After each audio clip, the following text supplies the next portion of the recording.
I was lying in a hospital bed, barely able to breathe, while my own mother and brother were signing the papers to sell my house. They thought I was going to die and leave them everything. But I survived. When I finally walked up to my front door and found the locks changed, my brother texted me, "You don't live here anymore. Find a new place." They didn't know I had hidden cameras, full legal tracking, and a plan that would destroy their entire lives. I bought my house 3 years ago using my own money that I saved from working 70 hours a week in IT. My family never helped me with a single dollar. My younger brother Leo was always my mother's favorite child, and she gave him everything he wanted. Leo destroyed his own credit score, lost 2 cars, and was swimming in debt. My mother constantly pressured me to let Leo live in my spare room for free, but I always refused because I knew he would never leave. Everything changed 4 months ago when I was involved in a serious car accident on my way home from work. I suffered internal bleeding and spent 2 weeks in a medically induced coma. My parents were listed as my emergency contacts, so the hospital gave them my house keys and wallet.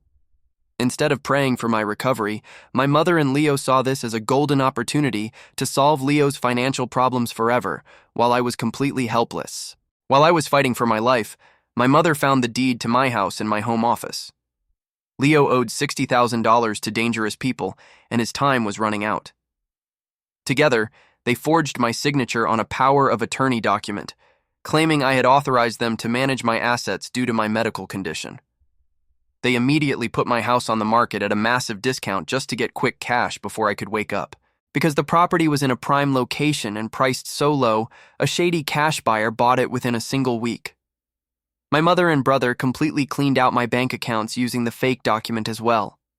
They paid off all of Leo's debts and even used the remaining money to rent a luxury apartment for him.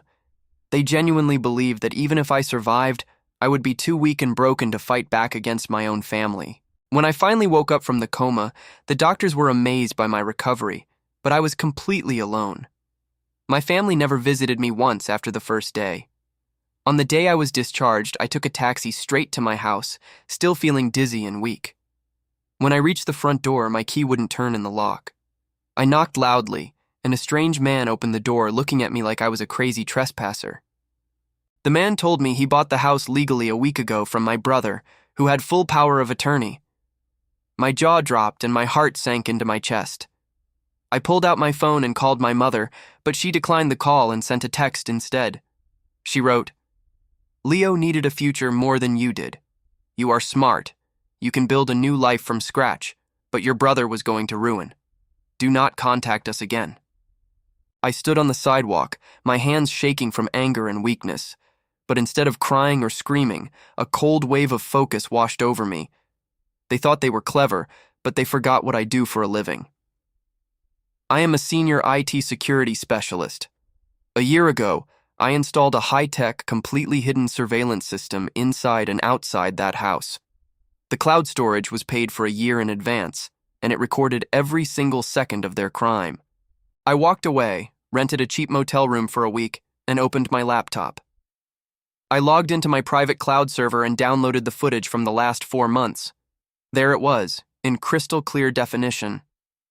I watched my mother and Leo walking through my rooms, laughing as they boxed up my personal belongings and threw them onto the lawn. I even captured the exact moment they sat at my desk and forged my signature on the legal papers. Armed with the video files, bank alerts showing the unauthorized transfers, and my official medical records proving I was in a coma on the day of the sale, I went straight to the police station.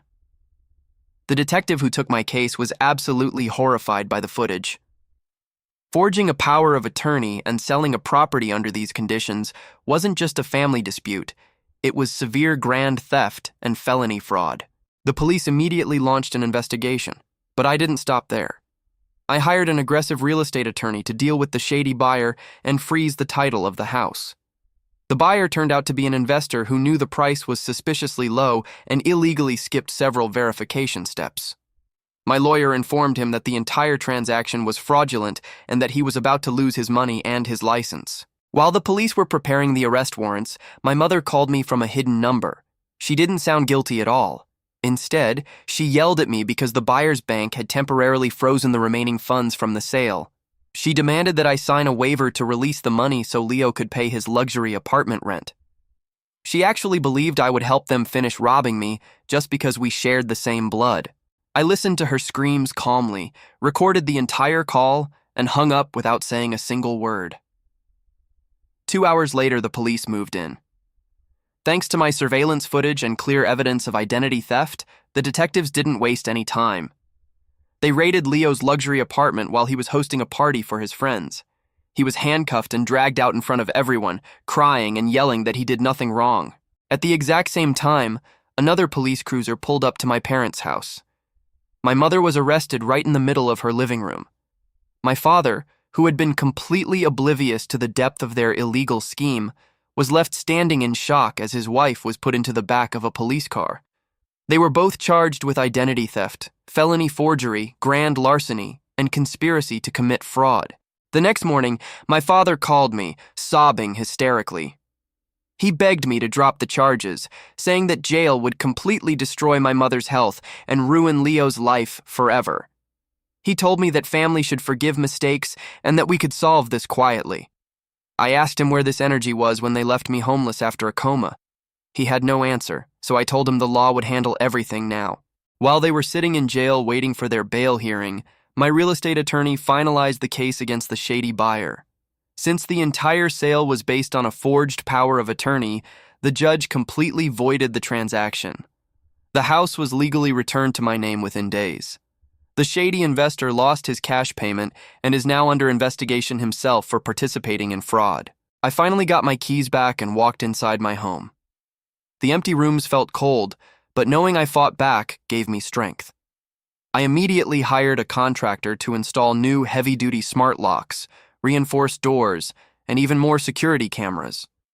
I was determined to ensure that no one from my biological family could ever set foot on my property again without triggering a silent alarm to the police. 2 weeks later, the extended family found out about the arrests, and my phone turned into a war zone. Uncles, aunts, and cousins whom I hadn't seen in years started spamming me with hateful messages. They called me a cold-blooded monster for putting my own mother and brother behind bars over a piece of property. They kept repeating the same toxic line. Blood is thicker than water. You can't do this to them. I didn't bother replying to their text messages individually. Instead, I made a public cloud link containing the hidden camera footage of my mother forging my signature and Leo dumping my memories on the lawn. I posted the link directly into the family group chat with a short note. This is what your beloved family did to me while I was dying in a coma. Anyone else who defends them will be blocked immediately. The group chat went completely silent. Several relatives immediately deleted their previous angry messages, and a few even privately apologized to me. They had no idea my mother and brother had gone that far. But my mother wasn't done trying to manipulate the situation. From the county jail, she used her one phone call to leave me a voicemail, completely shifting her tactics to acting like a victim. In the voicemail, her voice sounded small and broken. She claimed she only did it because Leo was being threatened by dangerous loan sharks, and she wanted to save his life. She said she always loved me and knew I was strong enough to survive anything, unlike my weak brother. It was a pathetic attempt to play on my emotions, but after seeing her laugh on my security footage while stealing my life, it felt disgusting. I forwarded that voicemail directly to the prosecuting attorney to use as further evidence of her confession. Meanwhile, my lawyer found out that my mother had also managed to drain my personal savings account using the same forged documents. Over $40,000 of my hard-earned money was completely gone, spent on Leo's debts and luxury lifestyle. I instructed my lawyer to sue them for every single cent. Since my mother and brother had no assets of their own left, the court authorized a lien against my mother's share of my parents' joint property. When my father realized that their own family home was now at risk because of the lawsuit, he finally stopped defending them. He realized that his wife and favorite son had not only ruined my life, but they were about to drag him down into absolute financial ruin as well. My father visited my office looking 10 years older. He sat down and told me he was filing for divorce after 30 years of marriage. He confessed that my mother had been secretly enabling Leo's gambling and bad debts for over a decade by stealing from their own retirement funds. He looked into my eyes and apologized for always ignoring the favoritism, admitting he was too blind to see the truth. Seeing my father like that was painful, but it confirmed that I was doing the right thing. The day of the trial finally arrived 3 months later. My mother and Leo showed up in orange jumpsuits, looking pale and defeated. Their expensive public defender tried to argue for probation, claiming it was a tragic family misunderstanding caused by extreme emotional stress and financial desperation, but the prosecutor was ruthless. He played the surveillance footage in open court on a giant screen. The judge watched my mother calmly practicing my signature on a piece of paper before signing the fake deed, while Leo cheered her on. The sheer coldness of their actions left the courtroom completely silent. The judge shook his head in disgust, stating he had rarely seen such a vile act of betrayal. When it was my turn to speak, I stood up, looked directly at my mother and brother, and read my victim impact statement. I detailed the pain of waking up from a coma, the horror of being locked out of my own home, and the absolute destruction of my trust. Leo started crying, begging me to look at him, but my mother just stared at the table with a cold, hateful expression. She still felt entitled to my life. The judge didn't show them any mercy. My mother was sentenced to 5 years in federal prison for felony bank fraud and identity theft. Because Leo had a prior criminal record that my mother had previously hidden, and because he actively participated in disposing of the stolen property, he received a harsher sentence of 7 years.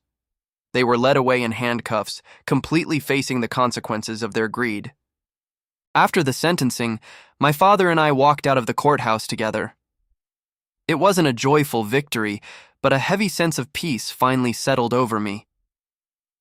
The court ordered the liquidation of Leo's luxury apartment items and frozen accounts, returning $35,000 back to my savings. It wasn't the full amount, but it was enough to cover my medical bills and legal fees completely. Today, I live quietly in my house. The neighborhood is peaceful, and my smart cameras only record the wind blowing through the trees. My father and I are slowly rebuilding our relationship, spending weekends fixing things around his new, smaller apartment. My toxic family tried to bury me while I was helpless, but they forgot that I am the one who builds the systems. And in the end, the system worked for me. Just when I thought the nightmare was finally over, a new storm started brewing from the rest of my toxic family. My mother's older brother, Uncle Marcus, had always been just as arrogant and entitled as she was. He couldn't accept the fact that a younger family member had put his sister and favorite nephew in federal prison. Marcus decided that if I was going to ruin his sister's life, he was going to make it his personal mission to destroy mine. Uncle Marcus owned a local construction company and had a lot of shady connections in our city. He rallied my aunts and cousins together to create an organized smear campaign against me online. They didn't just stop at hateful text messages anymore. They created fake profiles on social media, posting my photos, my home address, and claiming that I was an abusive criminal who targeted and defrauded his own sick elderly mother. The online harassment quickly spilled over into my professional life. Marcus and his kids spam called my company's HR department and flooded our official corporate page with hundreds of fake one-star reviews. They claimed that I was using my high-level IT security access at work to stalk women and steal corporate data. My manager called me into his office, looking deeply concerned about the massive wave of sudden complaints. Fortunately, my manager knew the quality of my work and trusted me completely. I showed him my official court documents, the prison sentences of my mother and brother, and the police records. He realized immediately that my company was being targeted by an angry mob of toxic relatives. He gave me a week of paid leave to handle the situation legally and promised that the company lawyers would back me up if needed. I went back to my house, logged onto my computer, and immediately went to work. If Marcus wanted a digital war with a senior IT security specialist, he was about to get a painful lesson. I used advanced tracking tools to trace the IP addresses of the fake accounts leaving the corporate reviews. Every single one of them traced back directly to Uncle Marcus's personal home network and his company's main office computers. But I didn't stop at just collecting evidence of cyberbullying and defamation. I knew that a man as toxic and corrupt as Uncle Marcus had to be hiding much bigger secrets in his business.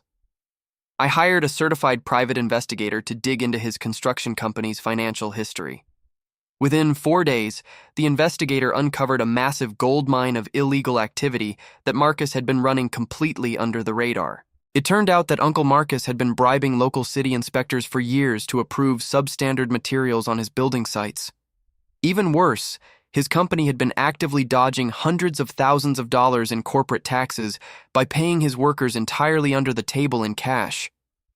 He was using his business as a front to fund his own luxury lifestyle, thinking he was completely untouchable in our city. Armed with undeniable proof of his online defamation and the investigator's massive tax fraud file, I took everything to the Internal Revenue Service and the State Licensing Board. I filed an official, comprehensive report detailing every single bribe, fake bank account, and tax evasion scheme. The federal agents were incredibly interested in the files, as Marcus had been on their suspicious list for a very long time. While the federal authorities were quietly building their case against him, Uncle Marcus made a massive mistake. He showed up at my house late at night, completely drunk, and started kicking my front door while screaming threats. He yelled that he was going to burn my house down if I didn't drop the civil lawsuit I had recently filed against him for cyberbullying. He had no idea my smart cameras were capturing everything. I didn't open the door. I simply watched him through the security feed and called the police, uploading the live video directly to the dispatch center. Within 6 minutes, 3 police cars pulled up to my driveway with their sirens blaring. Marcus tried to fight the officers, but he was quickly slammed onto the hood of his own car, handcuffed and arrested for felony stalking, trespassing, and making terroristic threats.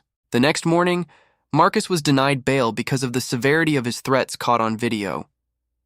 While he was sitting in his jail cell, the federal IRS agents executed a massive raid on his company offices. They seized all of his computers, financial ledgers, and frozen his corporate bank accounts. The evidence of tax evasion and bribery was so overwhelming that his entire business operations were completely shut down. With his business destroyed and his assets frozen, Uncle Marcus's family completely panicked. The exact same cousins who had posted lies about me online were now crying on my voicemail, begging me to withdraw my statements. They confessed that Marcus was facing up to 10 years in prison and that their family was completely broke. I blocked their numbers without a second thought. They chose their side, and now they had to pay. 2 months later, Uncle Marcus took a plea deal to avoid a maximum sentence. He was ordered to pay a $300,000 fine to the state, lost his business license forever, and was sentenced to 4 years in prison.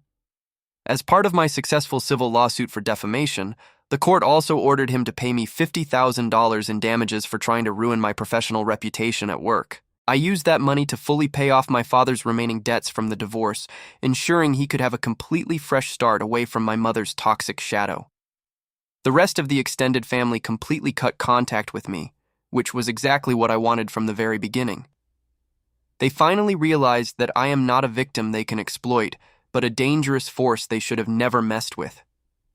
Now the silence is truly beautiful. My mother, my brother, and my uncle are all sitting behind bars, serving time for their own greed and arrogance. I prove to everyone that loyalty to family means absolutely nothing if that family is built on lies and betrayal. I protected my life, my home, and my future. If you ever find yourself facing toxic family, remember this. Do not cry, do not argue, just build your system and win. But that beautiful silence didn't last as long as I hoped. Just when my mother, brother, and uncle were settled behind bars, my cousins decided to take their revenge. They blamed me entirely for destroying their families and losing their father's construction business. One night, I received a chilling text message from an unknown number. You think you won because they are in jail? This is far from over. Watch your back. I didn't panic. Instead, I immediately forwarded the threat to the detective who handled my uncle's case. He advised me to stay vigilant while they tracked the phone number. I went back to my security systems and added motion-activated floodlights and a louder external alarm to my house. I wanted my cousins to know that my home was a fortress, but their anger made them completely blind to the danger of messing with me. 2 days later, my 3 cousins decided to make their move. Around midnight, my phone buzzed with a silent alarm notification. I opened the live camera feed and saw 3 figures in dark hoodies walking up my driveway, carrying metal pipes and a can of gasoline. They actually planned to burn my house down with me inside it. My heart was pounding, but my fingers were steady as I activated the next phase of my security system. I triggered the external siren, which blasted a deafening noise across the entire neighborhood and turned on all the high-intensity floodlights. At the same time, my smart home system began broadcasting a pre-recorded message over the loud outdoor speakers. This property is under live police surveillance. Officers have been dispatched. The bright lights and sudden noise completely terrified my cowardly cousins. They dropped the gasoline and ran, but my driveway cameras captured their faces clearly under the floodlights. The police intercepted their truck just 2 blocks away, arresting them for attempted arson and witness intimidation. Sitting in my quiet home, watching their arrest on my phone, I smiled. They tried to burn me down, but they only succeeded in joining their parents behind bars. The system always wins.